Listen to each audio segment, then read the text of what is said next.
મિત્રો કેમ છો? મજામાં છો ને? હું પણ મજામાં છું, તમે પણ મજામાં જ હશો. તો આજે અમારા રસોડે બનાવવાના છે મિક્સ સબ્જી છે પંજાબી સ્ટાઇલ. જો થોડું સબ્જી પડી હતી, કાંઈ સબ્જી હતી નહીં ઘરમાં, તો સબ્જીમાં થોડું બધું પડ્યું હતું, એને મિક્સ કરીને એની મિક્સ સબ્જી બનાવી નાખી પંજાબી સ્ટાઇલ. એટલે છોકરા ન ખાતા હોય ને એ કોઈ પણ સબ્જી, એ સબ્જી પણ ખાય છે. તો આ બધી સબ્જી છે ને એ થોડી બધી છે, એને આપણે મેરિનેટ કરવાની છે. તો એની માટે બાફેલા મકાઈ લીધી છે, ટમેટા છે, ડુંગળી છે, લસણ છે ને કોબી છે ને એક કેપ્સિકમ છે ને ફ્લાવર છે. આપણે એને પહેલાં મેરિનેટ કરી નાખશું. એની માટે આપણે 2 થી 3 ઘરનું મોળું દહીં લેવાનું છે, 2 થી 3 ચમચી જેટલું. એમાં આપણે મસાલા કરશું. પહેલાં આપણે નાખશું કાળા મરીનો પાવડર અડધી ચમચી, હિંગ નાખી દઈશું, હળદર, ધાણા જીરું પાવડર 1.5 ચમચી જેટલું નાખશું, લાલ કાશ્મીરી મરચું નાખશું 1.5 ચમચી જેટલું. ને હવે આ ગરમ મસાલો નાખી દઈશું, એ આપણે અડધી ચમચી નાખશું. મીઠું નાખી દઈશું અડધી ચમચી જેટલું. ને આ કસ્તુરી મેથી લીધી છે એ નાખી દઈશું અને મસળી.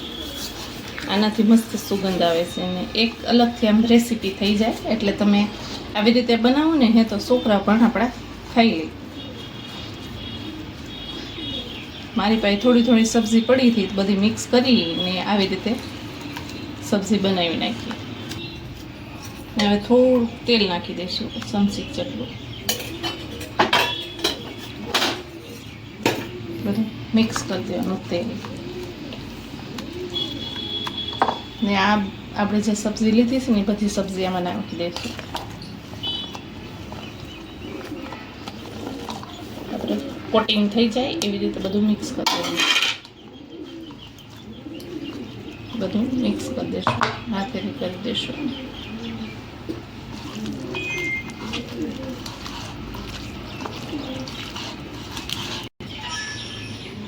ફુલાવર છે એ ફુલાવર જાઓ મોટા કાપ્યા છે, એટલે એ પણ આમાં નાખીશું.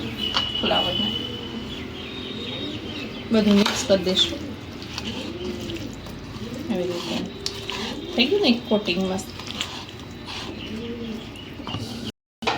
આપણે આ સબ્જીને મેરિનેટ કરી નાખી છે. હવે એને ઢાંકીને થોડીક વાર સાઈડમાં મૂકી દઈશું ને આપણે ગ્રેવી બનાવવાની છે. એની માટે તેલ મૂકી દીધું છે 2 થી 3 ચમચી. ને હવે એમાં થોડું ઘી ઉમેરી દઈશું, 2 ચમચી જેટલું ઘી ઉમેરી દેવાનું. ને હવે ગ્રેવી બનાવવા માટે અહીંયા મરચાં જોશે, આદુનો ટુકડો છે ને ટમેટા છે, ડુંગળી છે, લસણ છે ને સિંગદાણા છે. ને આ વઘાર માટે છે તમાલપત્ર, 2 લવિંગ છે, 1 એલચીને આવી રીતે કરી છે ને જીરું છે. એ બધું આપણે વઘારમાં નાખી દઈશું.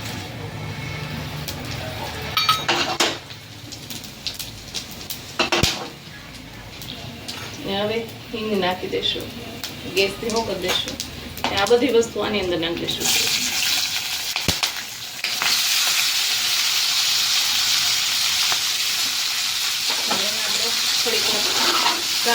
જ્યાં સોફ્ટ ના થાય ને ત્યાં સુધી આપણે સાતરવાનું. આપણે આ સતળાઈ ગઈ છે ગ્રેવી માટે. હવે એને આપણે ગેસ બંધ કરી દઈશું અને હવે એને આપણે અલગ વાસણમાં કાઢી દઈશું. ને આને હવે ઠંડુ થવા દઈશું, પછી મિક્સરમાં આપણે ગ્રેવી કરીશું. ત્યાં કાઢી લઈશું. હવે આપણે એ ઠંડુ થાય છે ક્યાં સુધી આપણે જે મેરિનેટ કરેલું છે ને એને આપણે સાતળી નાખીશું. એની માટે આપણે પેન મૂકીશું. એની પેન મૂકીશું, એની અંદર આપણે 2 પાવડા જેટલું તેલ મૂકીશું. ગરમ થાય, આપણું તેલ ગરમ થઈ ગયું છે. હવે એની અંદર આપણે થોડુંક ઘી નાખી દઈશું. તમારી પાસે માખણ હોય તો માખણ પણ નાખી શકો છો. હવે થોડુંક એમાં હિંગ નાખી દઈશું, થોડીક હળદર નાખી દઈશું. ને જે આપણે મેરિનેટ કરેલું છે ને એ હાથ નાખવાનું. ને થોડીક આપણે કાશ્મીરી મરચું નાખીને તરત જ તે આપણે આ શાકભાજી નાખી દેવાનું.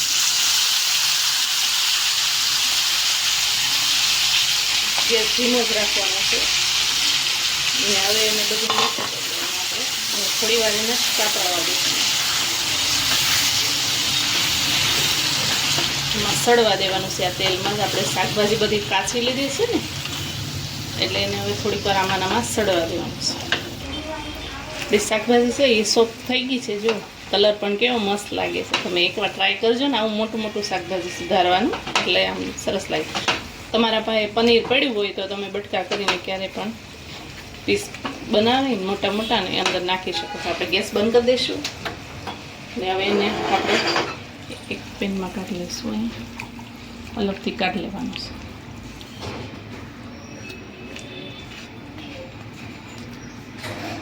કાઢી લેવાનું છે. સાઈડમાં મૂકી દઈશું. આપણે જે ગ્રેવી બનાવવા માટે આપણે જે તૈયાર કર્યું હતું ને એ ઠરી ગયું છે. આપણે હવે એની ગ્રેવી બનાવીએ. મેં સિંગદાણા નાખ્યા છે, એની જગ્યાએ તમે કાજુ પણ નાખી શકો છો. આ રીતે નાખીને આપણે હવે એને પીસી લઈશું. આપણી ગ્રેવી પીસાઈ ગઈ છે. આવી રીતે સ્મૂથ બનાવી નાખવાનું છે. એકદમ પીસાઈ ગઈ છે. હવે આપણે આ તેલમાં સીધી નાખી દઈશું. તેલ પણ ગરમ કરવા રાખી દીધું હતું.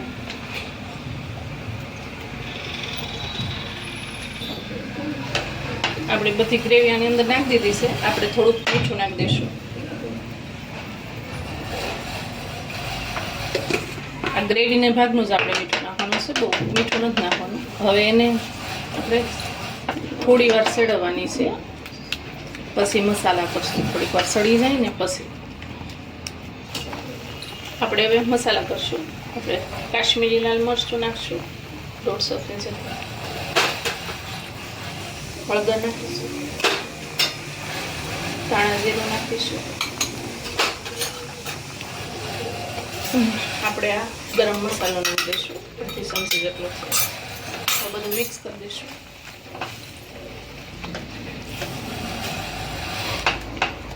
ત્યાં બધું મિક્સ કરી દેવાનું, એટલે બધો મસાલો આપણો મિક્સ થઈ જાય.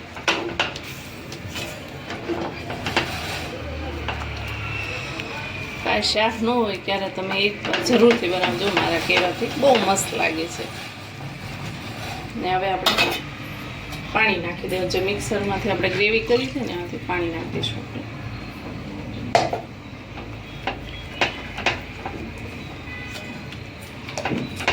ઘરમાં જે મસાલા પડ્યા હોય ને, રોટોની મસાલા, એમાંથી થઈ જાય છે. તમારી ઘરે પનીર પડ્યું હોય તો પનીર પણ નાખી શકો. હવે એને થોડીક વાર આપણે ઢાંકીને સડવા દઈશું. આપણી ગ્રેવી છે એ પાકી ગઈ છે, સડી ગઈ છે. હવે આપણે આ જે વેજીટેબલ બધા હતા ને એ બધા આની અંદર નાખી દઈશું. જે પહેલાં સાતળી નાખ્યા હતા ને તો મિક્સ કરી દેવાનું. ગ્રેવીમાંથી તેલ છૂટું પડી જાય ને મસ્ત થઈ જાય. કેવું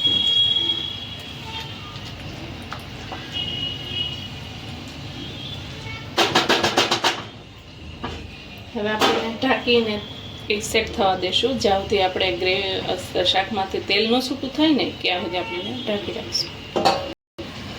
આપણે આપણી સબ્જી સેટ કરી લઈએ. મસ્ત સુગંધ પણ બહુ મસ્ત આવે. જો પંજાબી સ્ટાઇલ એકદમ. આપણે ઉપરથી કસ્તુરી મેથી નાખીશું, મિક્સ કરી લીલા ધાણા ને ગેસ કરી દઈશું બંધ. જો સનેલા જવાબ એકદમ. જો તમારા છોકરા પણ ન ખાતા હોય ને બધી સબ્જી તો આવી રીતે બનાવજો. તમે એકવાર ટ્રાય કરજો. તૈયાર થઈ ગઈ છે સબ્જી. તો હવે આપણે સર્વ કરીશું. રોટલી સાથે, પરાઠા સાથે તમે સર્વ કરી શકો છો. ને આમાં આખું લસણ નાખો છો ને એ બહુ મસ્ત લાગે છે. ચાલો તૈયાર છે આપણી પંજાબી સબ્જી. આપણે ઉપરથી ધાણા નાખી દઈશું.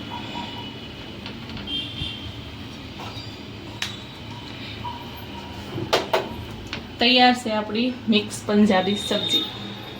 તૈયાર છે આપણી મિક્સ પંજાબી સબ્જી. તો તમને મારી વિડીયો સારો લાગ્યો હોય તો લાઈક કરો, શેર કરો, સબસ્ક્રાઈબ કરો. ભલે મિત્રો.